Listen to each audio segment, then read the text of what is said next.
So Sameer MD ಅನ್ನೋರು ಏನು ತಪ್ಪು ಮಾತಾಡಿದ್ದಾರೆ. ಸೊ ಏನಾಗುತ್ತೆ ಅಂದರೆ, ಇವಾಗ ಅವರು ಸ್ವಲ್ಪ ಜನ ಏನು ಹೇಳ್ತಿದ್ದಾರೆ ಅಂದರೆ, ಸೋ ಕಾಲ್ಡ್ ಯೂಟ್ಯೂಬರ್ಸು ಅವರು ಹಿಂದೂ ವಿರೋಧಿ ಹಿಂದೂ ದೇವಸ್ಥಾನಗಳನ್ನೇ ಟಾರ್ಗೆಟ್ ಮಾಡ್ತಾ ಇದ್ದಾರೆ,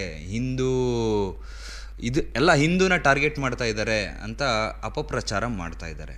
ನಿಜವಾಗ್ಲೂ ಹೇಳ್ತಾ ಇದ್ದೀನಿ, ಈ ವಿಷಯದಲ್ಲಿ ಅವರು ಮುಸ್ಲಿಮೇ ಆಗಿರ್ಬೋದು. ಈ ವಿಷಯದಲ್ಲಿ, ಈ ಒಂದು ಸೌಜನ್ಯ ಅನ್ನೋ ಒಂದು ವಿಷಯದಲ್ಲಿ ಹಿಂದೂ, ಮುಸ್ಲಿಮು, ಜೈನು, ಕ್ರಿಶ್ಚಿಯನ್ನು ಅಂತ ತೊಗೊಂಬರ್ತಾ ಇದ್ದಾರೆ ನೋಡ್ರಿ, ಅದು ನಿಜವಾಗ್ಲೂ ವರ್ಸ್ಟ್ ಹೇಳ್ತಾ ಇದ್ದೀನಿ.